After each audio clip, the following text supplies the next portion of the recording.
Hello everybody and welcome back to the channel. In this video, Bishop Barron is talking about scandal. He's talking about the scandals, I believe, that have perpetrated within the Catholic Church for many years in the priesthood. Now, it's important to remember that in this clip, he's talking to seminarians. He's talking to people that are in church leadership. Now, I personally think that his take on why there has been rampant scandal, not just within the Catholic Church, but also in society at large, is directly connected to what Bishop Barron is saying theologically. I think he has a very profound theological answer to this issue. So let's watch what he has to say, and then I will have a few comments afterwards. Welcome to the scandals of the last 25 years. My public life goes this way. My private life goes that way. My one friend takes me here. The other friend takes me totally different direction. We disintegrate on the inside when we worship improperly. I just love my family. Yeah, I know, it's great, man, but if you worship your family, you'll fall apart. Hey, I'm a patriot, I worship my country. No, then you will fall apart. You've mistaken the creature for the creator. You know, the great image from C.S. Lewis, I go back to a lot of the ships in a convoy. Remember that from, I think it's from Mere Christianity. It's like the Rose Window. The ships will be all the elements that make me up. When they're under the command of the admiral, they're on point and they're going together and they're on mission. What happens? One ship gets offline. And you say, oh, look, I'm pretty good. I got it pretty much together, but there's just one area of my life that I know it's not really together. One ship goes on, is going to knock into the other one, which will then knock into the other one. And before you know it, the entire convoy is a mess, right? Be attentive that every element in you is connected like that rose window to the center, and then by these spokes to each other. Look at the, it's blazingly clear in the New Testament in the demonically possessed, right? And I've talked about this a lot before, but diabalein in Greek means to scatter. So the diabolos, right? Le diable, el diablo, the devil, is a scattering power, first inside. What do you want of us, Jesus of Nazareth? Have you come to destroy us? It's one person speaking. But see, we all know what that's like, don't we? Because we're sinners. We all know what that's like. That I, this one person, am speaking in a plural voice because I'm divided against myself. What did Paul say? The good that I would do, that's what I don't do. The evil that I would avoid, that's what I do. Who will deliver me from this body of death? Well, right praise, right worship will. And then keep it going. When I fall apart on the inside, I tend to radiate disintegration around me. There's Satan again, beating his wings over the ice. So the fall necessarily has this radiating effect. That's why the church quite rightly talks about original sin as this universal miasma, this universal mess that we're all in. What's Chesterton again? We're all in the same boat and we're all seasick. Right, because this dysfunction's gone out from the beginning of the human race, enveloping all of us. And then he's a bad king. He will not go properly on march. He will not spread the kingdom of God, just the opposite. He'll spread the false kingdom. So, I mean, there's the tone, I think, that's set for the whole Bible. How does Israel recover right kingship, right priesthood? I think the main thing that I'm taking away from this video of watching Bishop Barron is that idolatry is a very powerful thing, but even more so, worship is even more powerful. The only way we avoid scandal in our lives, the only way we avoid problems, the only way we avoid this scattering or this disintegration that Bishop Barron is so eloquently explaining within this video is if we worship God properly.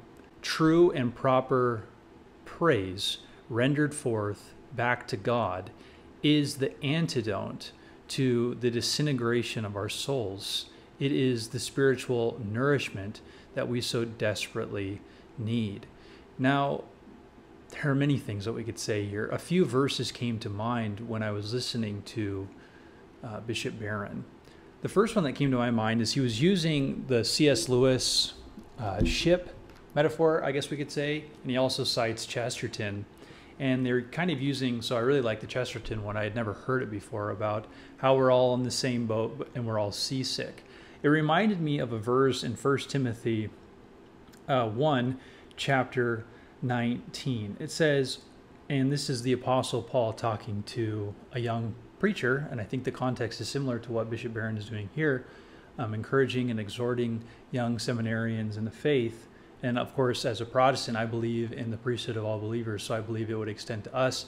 I would love to hear some of your guys' thoughts in the comments below on how you view your life. Do you see it as a priestly type of life where you are being used by God in a priestly way?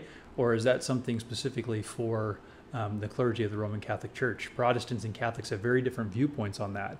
But this verse says, holding faith and good conscience, or I should probably go back to verse 18. This charge I entrust to you, Timothy, my child, in accordance with the prophecies previously made about you, that by them you may wage the good warfare, holding faith and a good conscience. By rejecting this, and now the Apostle Paul is talking about others who are false teachers and have rejected the faith, by rejecting this, some have made shipwreck of their faith. So even the Apostle Paul used this idea of going shipwreck, of scattering, of imagine all of the amenities, the resources on a boat, and it going shipwreck and everything just scattering. Everything that was once going in unity, going to a determined destination, as C.S. Lewis is talking about, all of it is shipwreck, all of it is scattered, and nothing is going according to plan anymore. And it seems to me that the Apostle Paul is making that a connection between our faith and false teaching, and heeding false teaching and teaching false teachings, that is a lot like going shipwreck with our faith. And so it just something to chew on. It was interesting to be thinking about that. In terms of idolatry, I also remembered the Ten Commandments. And in Exodus 20, it talks about how this is like the preeminent thing. This is the big issue. The first commandment is, you shall have no other gods before me. And I think what Bishop Barron is saying is so helpful, because how we worship, true and proper worship, as avoiding scandal, as avoiding all of the sin that just encompasses us, it ultimately comes back down to idolatry and worship, right? And so starting in verse 1 of chapter 20, and God spoke all these words, saying, I am the Lord your God, who brought you out of the land of Egypt, out of the house of bondage. You shall have no other gods before me. You shall not make for yourself a carved image, any likeness of anything that is in heaven above, or that is in the earth beneath, or that is in the water under the earth. You shall not bow down to them nor serve them.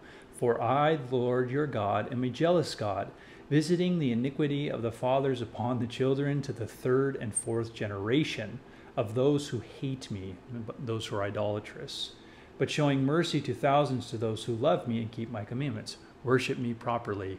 I guess we could see a fulfillment of that in the new covenant. But the main point is that idolatry is a very, very big issue.